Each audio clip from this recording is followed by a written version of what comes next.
Welcome to another episode of the Poe Underground Podcast. I am your host, D.K. Mckenzie. In today's episode, I have 4 musical poems I'd like to share with you. The backstory for this episode and the reason why it's taken me a longer time to produce music for this podcast is this.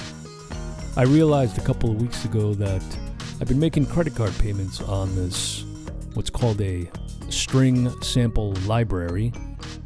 And for those of you who don't know what that is, essentially it's a library of orchestral samples that you can play on a keyboard. And they're real samples of an orchestra. They're not synthetic. And they sound pretty good. But I've been making credit card payments on this for about 6 months now, and I just realized I haven't used these strings at all on this podcast, not from this particular library. And I realized, well, number one, I need to make sure that it's worth the amount of money I spent on these strings, number one. Number two, I don't know if I'm even able to incorporate them, and I'm not sure if there is a learning curve and how easy it is to use. So I wanted to produce music using this library, and I ended up producing 4 pieces, and that is the reason why today's episode is much different than previous episodes. Today's episode will be strictly focused on so-called orchestral samples. We have strings, timpanis, cellos, and flutes, and there's 2 tracks that have electric guitar. And without further ado, let's launch into this first one. This is a poem called Cycle by the poet Chase Boyden, and I hope you enjoy it.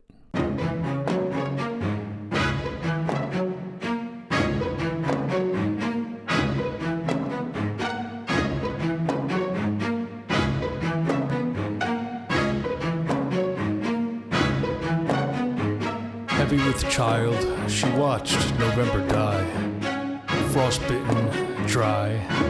The stubble bruised her foot against the sky. Shriveled boughs denied their fruit. The sinking sun blew cold the little knife that slashed her body, burgeoning with life. One by one, the stars came out, a sly pixie eyes that winked at life. Eternities that rolled and rolled. The cold cut her tired thighs. Weight pulled her down to rest, where marsh grass trailed a sodden brown beneath her breast. Blind feet against her side sharply began to tap. Even the wind died.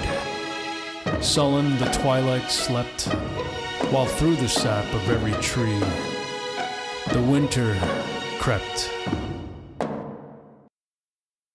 And this next piece is called Bones of the Dragon, which is a poem that I wrote recently. And the thing that's different about this one is that it doesn't feature any drums or percussion, which is unusual for this podcast. It's unusual for me as a producer. And I actually like it very much. We have horns and strings, and that's pretty much it. As far as instrumentation, there's about 4 different voices. I'm not going to bore you, but yes, there's horns and strings, and that's pretty much all it is. And without further ado, let's launch into Bones of the Dragon, and I hope you like this one.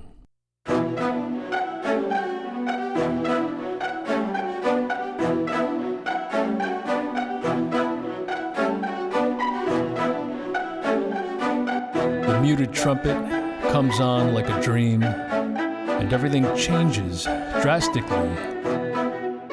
In an instant, in a flash, the world becomes vibrant. Even the wind kicks in on cue. The music is the heartbeat, the pulse of life. Dormant parts of my soul are spurred back to life. Only after a gorgeous note or two, I'm alive. Suddenly, I'm alive. I'm ready to take on the world. The bones of that dragon are mine. I'm on my way to claim them now. And this next piece is called Village of Night. It is by the Colombian poet Luis C. Lopez, who was born in 1879. He was a diplomat, a journalist, and a poet. And to this very day, you can find a sculpture inspired by his work called Old Shoes in the city of Cartagena in Colombia. Oh, and I also wanted to mention that, unfortunately, this is not the complete poem. I guess I made a mistake because today I noticed that the poem continued. This is what happens when you use sources from the internet sometimes as opposed to books. So apparently I had copied the first page of the poem. Didn't realize it was a second 2 verses that were left out by accident, but it fit the music that I had composed. So there you go. And actually, I think it works pretty well. Those 2 verses, they're pretty good, but where the poem ends, I'm pretty happy with it. So without further ado, let's launch into Village of Night by Luis Lopez.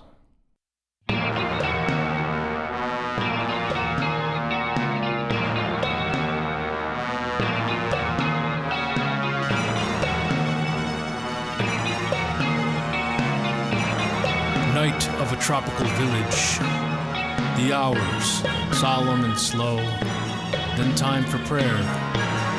Houses where senoras are praying, and doors closing musically. There.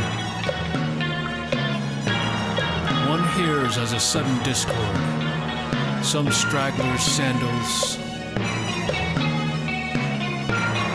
The breeze wafts down the street. What an odor of yuca bread and chocolate, of camphor and cheese. A peddler off there in the hovels, where clandestine shadows fall, amiably touching his accordion, leads his donkey into its stall. And this last piece is a poem called Full Moon. Now we feature electric guitar, flute, and strings, horns. I really like the horns in the sample library. I'm pretty happy with the way these pieces came out, actually. So this next piece is by a Dominican Republic poet named Fabio Fiallo, who was born in 1856, if I'm reading my notes correctly. He was a writer, he was a poet, politician, and diplomat. He had spent 3 years doing hard labor in prison for some political writings. He wrote his first poem at 12 after falling in love, and he founded several newspapers. And without further ado, let's launch into this poem, Full Moon, and I hope you like it.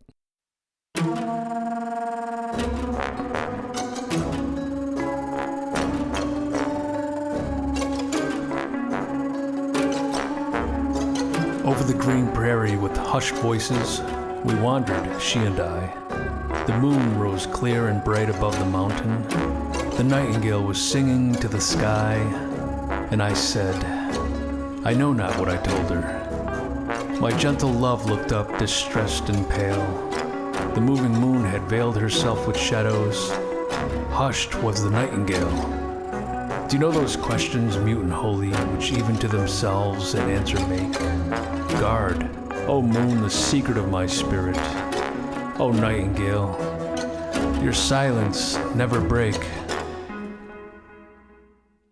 And that is it for today's podcast of the Poe Underground and our final podcast episode of 2025. I hope you enjoyed this episode, and I hope you have a happy new year. We'll see you in 2026. D.K. Mckenzie signing off.